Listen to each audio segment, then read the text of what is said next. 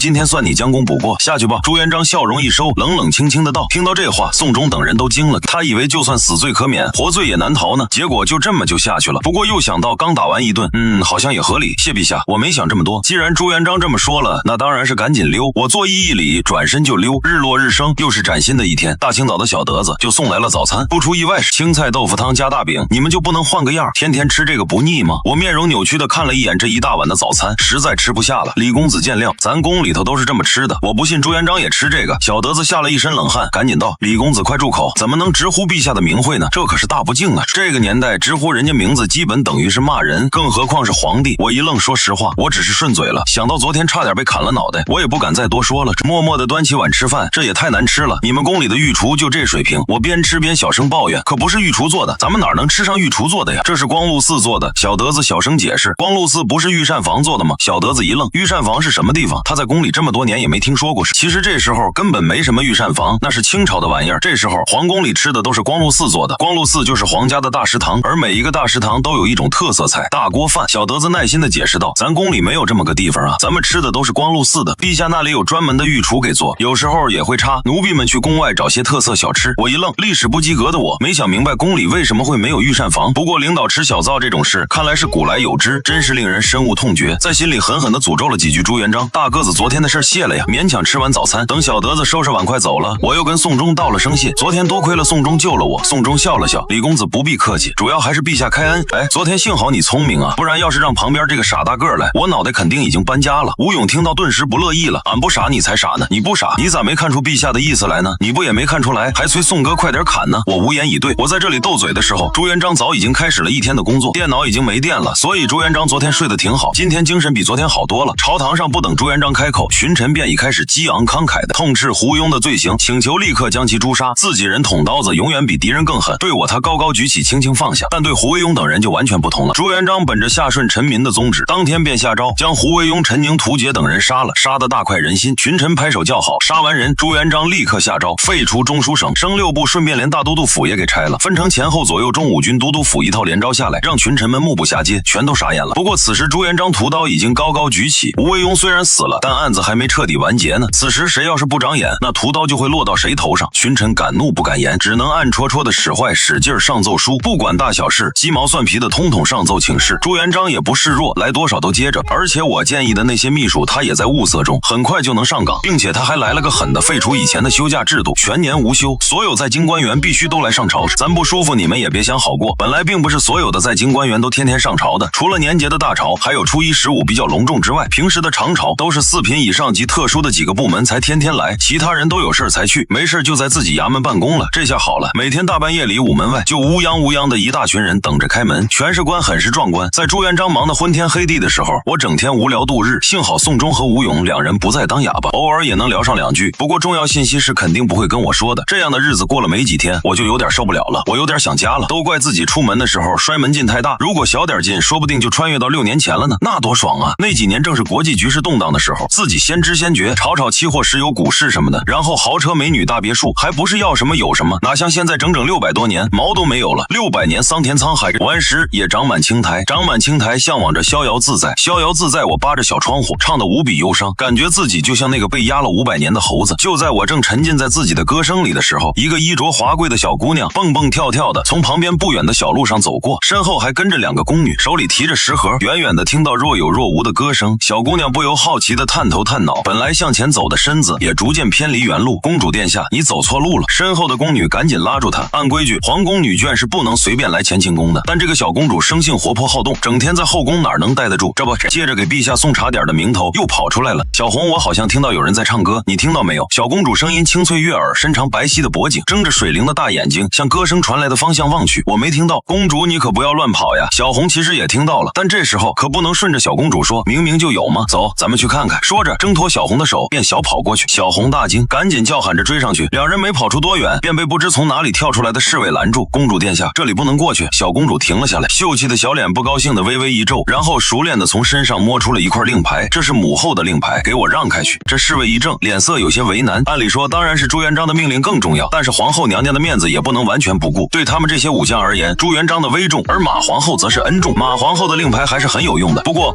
再重也比不了朱元璋的威严，该拦还是得拦，公主不可。在他一愣神的功夫，小公主就趁机饶了过去。快去禀告陛下！侍卫冲着暗处喊了一声，自己就追了上去。此处离我的小黑屋已经没多远了，小公主跑了一小段路就到了，一眼就看到了扒着小窗户唱歌的我。你是谁呀？小公主声音上有些稚嫩，但语气很是傲娇。正沉浸在自己歌声里的我，突然见到旁边蹦出来一个小姑娘，开口就质问自己，这让我想起了前2天刚到的时候，朱元璋也是这样，一副质问的语气。想起那老头子，我就心中不忿。你又是谁呀？拜见公主殿下。我刚想要回怼宋忠和吴勇，就已经下拜行礼了。得又是个惹不起的人，我默默地从小窗上下了。惹不起咱躲还不行吗？从来了，这大明朝见到的几个人，除了小德子之外，个个都牛哄哄的。朱元璋不用提，毛香也是，宋忠吴彦之前也是一副不屌我的样子，现在又出来个公主，我觉得这日子没法过了。你别走啊，我是公主，你是谁啊？小公主倒是没生气，语气傲娇只是习惯，她倒没什么大小姐的蛮横脾气，虽然活泼好玩爱闯祸，但平时对身边的宫女太监都挺好的。我不得已又从小窗户露出头来，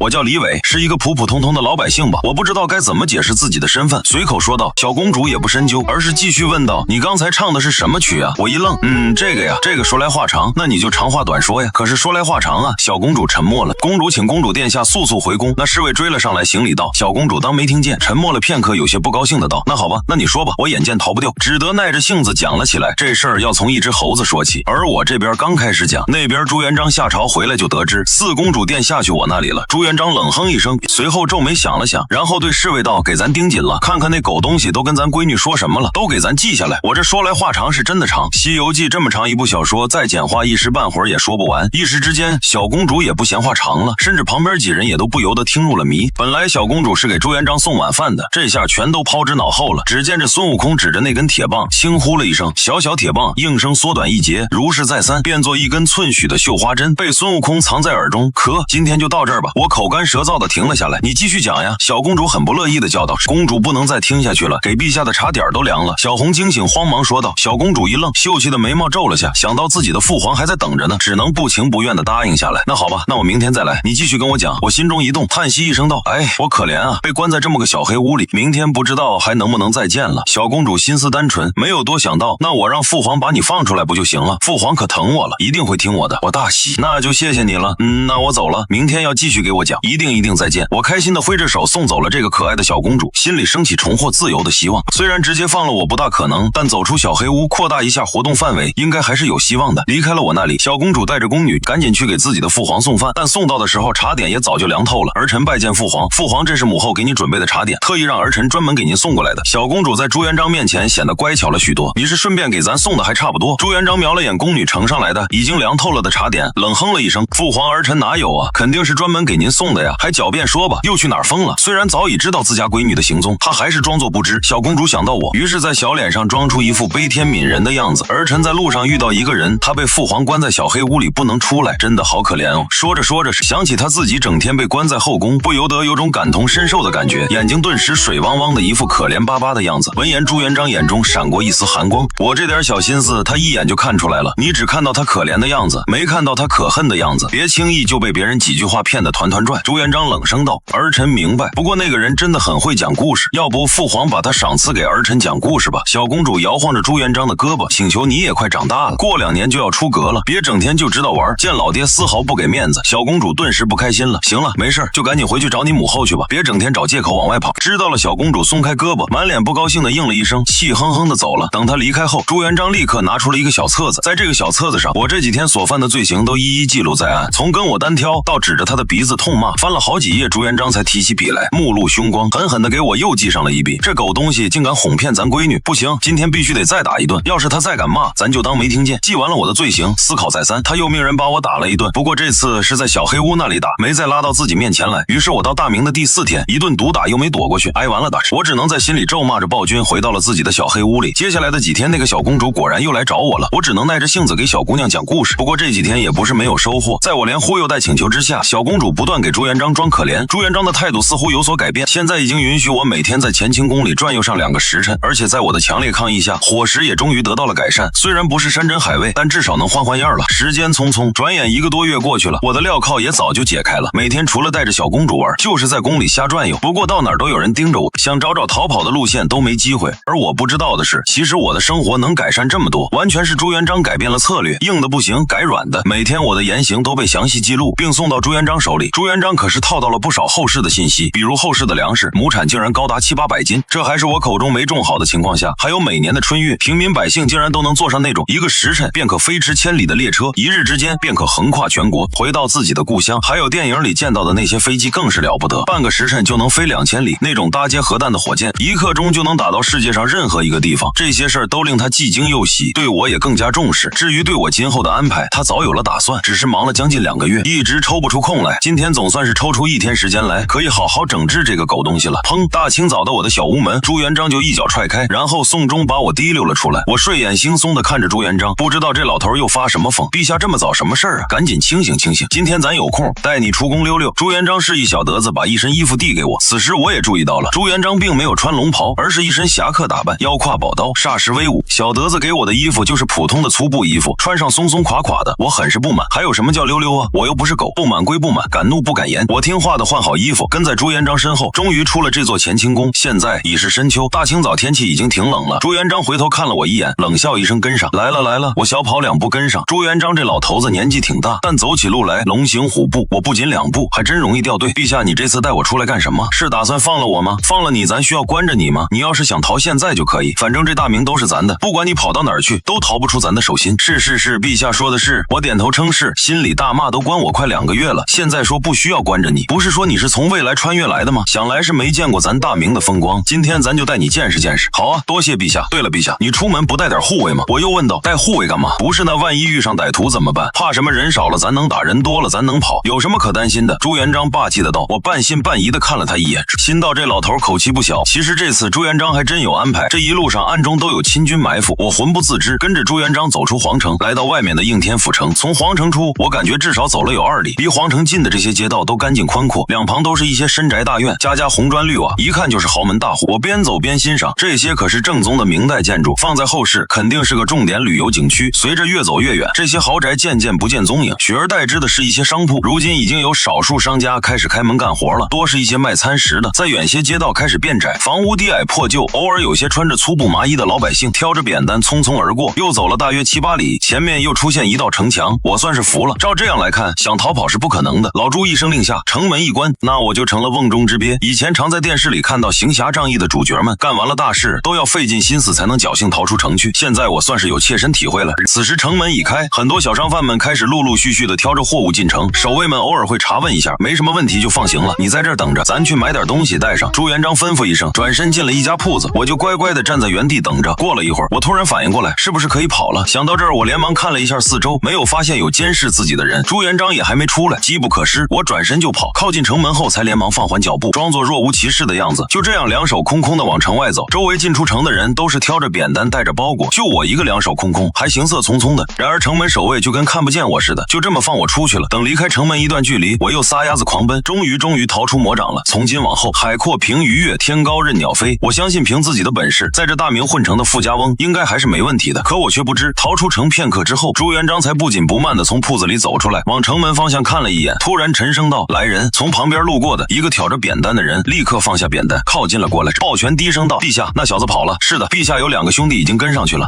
好，跟紧点，别让他真跑了。”“是。”吩咐完手下，朱元璋意味深长地看着我逃走的方向：“你今后是什么命，就看这次的表现了。”我出了城一路狂奔，可是由于从皇城出来到城门这一路就足足走了将近10里，体力早消耗的差不多了，现在跑了不到300米就跑不动了，累得气喘吁吁，无奈只能放缓脚步。不过我也不傻，出城后不走大路，专挑小路走。应天府就是后世的南京，位于长江边上，这里水系发达，有很多的支流湖泊以及山脉，地形复杂。我见坡就上，见林子就钻，没多长时间就把自己转迷糊。现在我自己也不知道自己到哪儿了，实在走不动了，就坐下休息会，然后再走。1个时辰后，我觉得应该跑得足够远了，便停下来辨别了下方向。只是身为路痴的我，在没有地图导航的情况下，也不知道现在到了什么地方。要不是有太阳，我恐怕连东西南北都分不清了。这个时代不像后世，后世人口14亿，除了人烟稀少的西部地区，一般中原地区都是村落遍布，基本上走不了几里就能见到一个村。现在虽然我不知道自己走了多远，但10里应该是有了吧。但这么远的路，我竟然没遇到一个村落，切身体会到了什么叫做前不着村后不着店，这就让我比较犯难了。现在我2手空空，什么都没有，看来得玩一次荒野求生了。就在我漫步走在路边的时候，突然听到前方有动静，出于谨慎起见，我赶紧钻进了路边的小树林里。救命啊！救命啊！远远的只见一个17、18岁的小姑娘在前面奔跑，后面有2个凶神恶煞、土匪模样的人举在追。我心下一惊，新到大明的治安这么差的吗？想想也对，现在战争刚结束没多少年，估计各种土匪、山大王的都还没清剿完呢。而且这种前不着村后不着店的地方，估计官府也管不到。这个小姑娘衣衫褴褛，一脸惊慌，在跑到我前方不远处的时候，突然脚下一个踉跄，不慎摔倒在地。小姑娘脸色顿时变得惨白，不等她爬起来，后面的2个土匪已经追了上来，一前一后将她围住。嘿嘿，这回看你还怎么跑！一个土匪狞笑着靠近小姑娘，小姑娘吓得跪倒下来，一个劲儿的祈求：“你放过我吧，求求你了，求求你了！你跑什么跑？在寨子里有吃有喝的不好吗？”另一个土匪凶神恶煞的说道。小姑娘也顾不上回答，就是一个劲儿的磕头求饶，希望这俩土匪能良心发现。但很明显这是不可能的。我将一切看在眼里，顿时感到有些为难了。我一个手无缚鸡之力的现代人，手里又没有武器，这要是冲上去，铁定是送人头。可要让我见死不救，我又于心不忍，怎么办？我一时犹豫不决。就在此时，那个凶恶的土匪已经上前，一把将小姑娘提了起来。我脸色一变，拼了，从地上捡了根棍子，就冲出了树林。住手！光天化日，朗朗乾坤，哪儿来的臭小子，赶紧滚蛋！我台词还没念完，就被那个凶狠的土匪不耐烦的给打断了。我沉默了2秒，见台词不管用，只能直接放大招。快放开那位姑娘！闻言，土匪眼睛一瞪，怒道：“臭小子，你找死！”说完让同伴看住小姑娘，自己就提刀冲了过来。我心中一惊，紧了紧手中的棍子，摆出电视上见过的防守姿势，眼睛盯紧了冲过来的土匪。土匪来到近前，挥刀便砍，我赶紧用棍子格挡，然后只听咔嚓一声脆响，棍子就断了。卧槽，见势不妙，我转身就往回跑，一边跑一边呼喊着：“救命！救命啊！救命啊！”我喊得比小姑娘刚才更急更响亮。土匪就在身后几步，距离把刀舞得虎虎生风。万幸我跑出没多远，就见朱元璋腰挎宝刀，背着一个包裹迎面走来。我眼睛顿时一亮，赶紧大呼道：“老朱，快救我！”朱元璋神色一愣，一副意外巧遇的样子，笑道：“哟，这不是李大公子吗？这么巧又遇上了。”我顾不上朱元璋的阴阳怪气，一直跑到朱元璋身后才停下来。土匪见朱元璋带着刀，一副不好惹的模样，于是也谨慎地停了下来，色厉内荏的道：“老家伙，别多管闲事，让开，跳梁小丑。”朱元璋不屑地扫了他一眼，冷哼道：“土匪脸色一沉，怒道：老东西，既然你找死，那俺便连你一块砍了。”说完，挥刀就砍了过来。朱元璋脸色镇定，飞速拔刀迎了上去，向上一挥，他这一刀力道奇大，土匪的刀竟被震得高高扬起。见着土匪中门大开，朱元璋刀势一转，由上挥变成平砍，直取土匪的脖子。土匪脸色大变，然而根本来不及躲闪，便被一刀命中，一颗头颅高高飞起，血柱立刻从脖子上喷了出来。两招分生死，我还没来得及庆幸劫后余生，就见到了这平生从未见过的血腥一幕，震惊的我目瞪口呆。朱元璋收刀淡淡的回头扫了我一眼，看着这血腥的场面，我突然感到脑袋一沉，眼前一黑，卧槽，不好，老子晕血，扑通我就不记得了。朱元璋瞪大了眼睛，颇感诧异。就这一刻钟后，我悠悠转醒，只见此时我已经被拖到了路边的大树下，朱元璋坐在不远处休息，而那个被追杀的小姑娘此时正守在我身边。恩公，你醒了。见我醒来，小姑娘高兴地叫道，然后赶紧取来一个水囊。恩公，你喝点水吧。看着递到嘴边的水囊，我也没客气喝了几口，然后又看了一眼朱元璋，得看来这次逃跑是失败了。还有一个土匪呢，随口问了一句，跑了咱一眼扫过去，就吓得他屁滚尿流，撒腿就跑。我觉得这话是在点我。不过话说回来，这老头子虽然年纪不小了，但是打起来是真的猛。想到刚才的情形，我不由轻轻打了个哆嗦，你小子胆子也太小了，这就吓晕了，咱还以为你真不怕死呢。我这是晕血，不是被吓晕的好吗？算了，跟你说了你也不懂。面对朱元璋的嘲笑，我强行挽尊道。朱元璋冷笑一声，不予置评。对了，小姑娘，你怎么会自己一个人在这荒凉的地方？你的家人呢？我转移话题跟小姑娘问道。我的家人都被土匪害死，现在就剩我一个人了。说着，小姑娘眼睛里泛起水雾，渲染欲泣。我一时有些慌乱，这种电视里的桥段被自己遇上，我还真不知道该怎么处理。想了想，我将目光看向朱元璋，朱元璋扭头看向别处，我顿时不乐意了。老朱啊，要不你好人做到底，收留一下这个小姑娘吧。朱元璋一挑眉，你叫咱啥？刚才情势紧急，他没在意，现在听到这个称呼，顿时脸色不善。那叫什么？总不能还叫那吧？出门在外的，肯定不能再张口闭口的称呼皇上陛下了。咱本名叫朱巴巴，我无语了，怎么还给自己加倍呢？但是我不配的好吗？你可以叫咱八爷。朱元璋继续道。我听完直翻白眼，叫爸爸或是叫八爷我都不愿意。那你到底收不收啊？你怎么不问问人家小姑娘的意思？朱元璋提醒道。我看向这个小姑娘，小姑娘怯生生地看着我，眼里闪烁着乞求的神色。刚才朱元璋那么凶残，人家小姑娘也看在眼里，心里头也是很害怕这个老头子。我也看懂了小姑娘的意思，但是我现在自身难保，实在不知道该怎么安置这个小姑娘。恩公，小女子愿意为奴为婢，伺候在恩公身边，还望恩公收留。小姑娘跪了下来，祈求道。我慌忙把她扶住，不是，我不愿意收留你，只是我现在也是身不由己啊。说完还瞥了眼朱元璋，朱元璋立马道，你放心，今后你爱去哪儿去哪儿，咱不会再管你了，真的。当然，君子一言说话算数，我心中大喜，有他这句话，自己总算是不用到处乱跑了，也不用再玩荒野求生了，可以光明正大的回城里发展。行了，咱还有事要办，你爱跟着就跟着，不爱跟着想去哪儿随你。朱元璋拍拍屁股站了起来，收拾好刀和包裹，起身迈步离开。我想了想，决定还是跟着这老头子吧，再遇上点劫匪歹徒，再把小命丢了，还是跟着他安全点，等回城了再踹开他。朱元璋带着我，我身后跟着小姑娘，开始了正式的微服私访。我不认识路，竟在林子里山坡上四处瞎转悠，但朱元璋不一样，在他的带领下，三人走了没多久，就看到了一片田地，确切的说是正在开荒的荒地，几个穿着粗布麻衣的农民正在艰辛的挥舞着锄头。朱元璋绕过那些正在忙碌的人，找了个正在休息的老农聊了两句，问了问耕作的情况。老农见他气质不凡，不敢怠慢，小心翼翼的回着话。朱元璋也不在意，跟这个老农聊完了，就继续往前走。路过一个村落，又进去看了看，跟那些生活艰辛的百姓们聊了聊家常，将身上带的干粮分了些给那些吃不上饭的人。在那些人的感激声中离去，我跟着他走走停停，看着这些古代的老百姓们艰辛耕作，心中不由得有些难受。我也是农民出身，小时候经常跟着父母去地里干活，不过那时候虽没有完全机械化，但大多也都由机械完成了，需要人工去干的活并不多。而明朝的这些老农民，特别是明初这时候，从开荒除草到耕种收割，基本上全都得靠人力。虽然也有牛，但并不是家家都有。为了能有多点牛给老百姓耕地用，现在的律法是禁止吃牛肉的。你看这些百姓勤勤恳恳一辈子，不过是为了吃个饱饭而已，多不容易啊！朱元璋长吁短叹道。我认同的点了点头，对此我也有种感同身受的感觉。正所谓变身罗绮者，不是养残忍。老百姓一辈子种地，但是没有天灾人祸，粮食不够吃了，最先饿死的都是这些种了一辈子地的老百姓。城里人不种地，但是那些士商都不会挨饿，即便是工也要排在农民后面。说到底是因为劳动者没有掌握劳动成果的分配权。就像后世说的，你越努力，老板越富有。勤劳致富的意思是你勤劳他致富，并不是谁干得多谁就得多。李伟啊，你不是说你是后世的人吗？你说说后世是怎么评价咱的？朱元璋突然问道。暴君，我是话实说，被关了1个多月，我也心有怨气。说这个也不会客气。对此朱元璋也不生气，这个评价在他的意料之中，这个不用你说。说别的，后世人认为你是个传奇，从乞丐到皇帝，驱除鞑虏是前无古人的壮举。虽然你后来心狠手辣，杀人无无数，但也惩治了贪官污吏，所以百姓们大都觉得你是个好皇帝。我凭着自己从影视小说上得来的那点历史知识，简单的总结了一下什么乞丐，咱那是化缘。朱元璋有些不悦，咱杀的人虽多，但那都是些欺压百姓、贪赃枉法的贪官污吏和悖逆将士，咱杀的心安理得，问心无愧，也不尽然吧。比如这次胡惟庸案，你杀了7、8万人，都是该杀的，胡说八道。咱大明的官吏总共才2万人，咱怎么可能杀7、8万人？朱元璋大怒，瞪大了眼睛怒视我，不是还有亲戚家眷吗？那也不可能有7、8万人。犯官的家眷大多咱都是把他们发配去开荒种地了。大明出力百废待兴，正是缺人的时候，在这个时候岂能动辄数万的大肆屠戮？你以为咱真是个昏君吗？朱元璋说的是实话，这次胡惟庸案至少到现在为止，他并没有大肆屠，除了胡惟庸等几个主犯被族诛，其他的人大多都是杀头家眷流放，甚至有些人像陆仲亨等人，朱元璋还放过了他们，并没有治罪。当然10年后这些人又一起被杀了，但那时又有着别的原因，朱元璋不知道自己10年后做的事，我这个历史课小白更不知道。此时被朱元璋怒目而视，我心中也是怕怕的，那可能是我记错了吧。不管你们怎么污蔑咱，只要咱对百姓好，百姓心里就有咱，纵使千百年后也有百姓为咱质疑你们的说法。我暗中撇嘴，什么叫你们？关我什么事？刚才咱从那些百姓口中得知，江陵知县竟然克扣咱拨发给百姓的钱粮，你说这个狗官该怎么处理？我闻言看了看朱元璋，见他一副云淡风轻的样子，心里有些疑惑。以我所知的历史，